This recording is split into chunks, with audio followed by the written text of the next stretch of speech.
തിരഞ്ഞെടുപ്പ് അടുത്തതോടെ CPM അവരുടെ വിശ്വരൂപം പുറത്തെടുക്കുകയാണ്. Seat വീതം വെക്കുന്ന കാര്യത്തിൽ വലിയ കയ്യേറ്റമാണ് CPM-ൽ നിന്ന് ഇടതുപക്ഷത്തെ മറ്റ് ഘടകകക്ഷികൾക്കുണ്ടാകുന്നത്.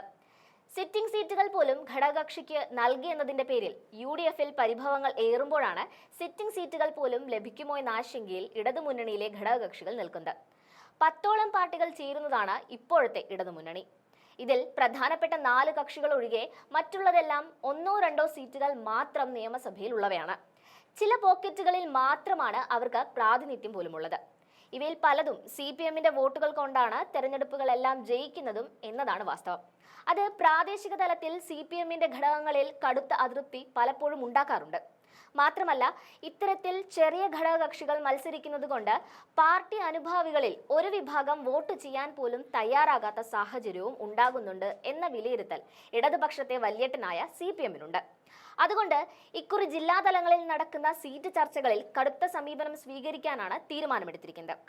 ഇതിന്റെ അടിസ്ഥാനത്തിൽ RJD, കടന്നപ്പള്ളിയുടെ കോൺഗ്രസ് S, ജനാധിപത്യ കേരള കോൺഗ്രസ്, കോവൂർ കുഞ്ഞുമോന്റെ RSP, NCP ഉൾപ്പെടെയുള്ള കക്ഷികളുടെ കാര്യത്തിൽ കർശനമായ നിലപാടാണ് ഇപ്പോൾ തന്നെ പല CPM ജില്ലാ കമ്മിറ്റികളും സ്വീകരിക്കുന്നത്.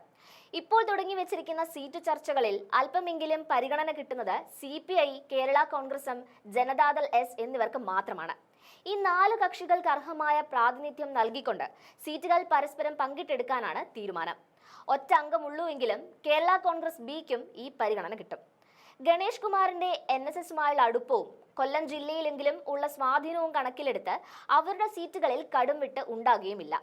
അതേസമയം പതിവിന് വിരുദ്ധമായി ഈ തദ്ദേശ തെരഞ്ഞെടുപ്പിൽ ഇടതുമുന്നണിയിലെ ചെറിയ ഘടകകക്ഷികൾക്ക് വലിയ തോതിൽ സീറ്റുകൾ നഷ്ടപ്പെടുമെന്ന് ഉറപ്പാണ്. നിയമസഭാ തെരഞ്ഞെടുപ്പിന് മുന്നോടിയായിട്ടുള്ള സൂചനയാകും തദ്ദേശ തെരഞ്ഞെടുപ്പിലെ ഇത്തവണത്തെ ഈ ഇടതുമുറ എന്ന് ചെറു പാർട്ടികൾ ഭയപ്പെടുന്നുണ്ട്. ചില സമയങ്ങളിൽ ഘടകകക്ഷികളോട് കടുത്ത നിലപാടുകൾ പുലർത്തിയിട്ടുണ്ടെങ്കിലും പലപ്പോഴും ഒറ്റ അംഗമുള്ള കക്ഷികളെ പോലും ഇടതുമുന്നണി വലിയ പരിക്കില്ലാതെ സംരക്ഷിച്ചിട്ടുമുണ്ട്. എന്നാൽ വരാനിരിക്കുന്ന ഇപ്പോഴത്തെ തെരഞ്ഞെടുപ്പുകളിൽ ആ സൗമനസ്യം ഒട്ടും ഉണ്ടായേക്കില്ല എന്നതാണ് വാസ്തവം. മുൻകാലങ്ങളെ അപേക്ഷിച്ച് ഇപ്പോൾ നിരവധി ചെറുകക്ഷികൾ ഉൾക്കൊള്ളുന്ന ഒരു ജംബോ സംവിധാനമാണ് ഇടതുമുന്നണി. അതുകൊണ്ട് തന്നെ സീറ്റുകൾ വാരിക്കോരി നൽകുന്ന സമീപനം പറ്റില്ലെന്നാണ് മുന്നണിയിലെ CPM നിലപാട്. ഭരണം പിടിക്കാൻ പരമാവധി സീറ്റുകൾ നേടേണ്ടതുണ്ട്. അതുകൊണ്ട് തന്നെ ചെറുകക്ഷികൾക്ക് അനുവദിച്ചിരുന്ന സീറ്റുകളിൽ പലതും ഇക്കുറി CPM തിരിച്ചെടുക്കാനാണ് സാധ്യതകൾ കാണുന്നത്. തദ്ദേശ തെരഞ്ഞെടുപ്പുകളിലേക്ക് സാധാരണ ജില്ലാ തലങ്ങളിലാണ് സീറ്റ് വിഭജന ചർച്ചകൾ നടക്കുന്നത്. അത് കീറാമുട്ടിയാകുമ്പോൾ മാത്രമാണ് സംസ്ഥാന നേതൃത്വം ഇടപെട്ട് പരിഹാരം കാണുന്നത്. ജില്ലാതലത്തിൽ നടക്കുന്ന സീറ്റ് വിഭജന ചർച്ചകളിൽ ഇത്തരമൊരു നിലപാട് സ്വീകരിക്കുന്നതിനുള്ള മൗനാനുവാദം ജില്ലാ കമ്മിറ്റികൾക്ക് CPM സംസ്ഥാന സമിതി നൽകിയിട്ടുമുണ്ട്. അതിന്റെ അടിസ്ഥാനത്തിലാണ് ഇപ്പോൾ ചർച്ചകൾ പുരോഗമിക്കുന്നത്.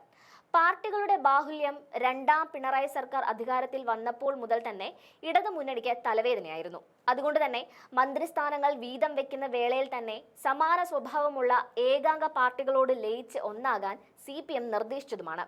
ഇതിന്റെ അടിസ്ഥാനത്തിൽ RJDയും JDSും തമ്മിൽ ലയന ചർച്ചകൾ നടത്തിയെങ്കിലും ദേവഗൌഡയുടെ BJP ബന്ധത്തിന്റെയും മറ്റും പേര് പറഞ്ഞ് അത് അലസിപ്പിരിയുകയും അവർ ലല്ലു പ്രസാദ് യാദവിന്റെ RJDയുമായി ലയിക്കുകയുമായിരുന്നു.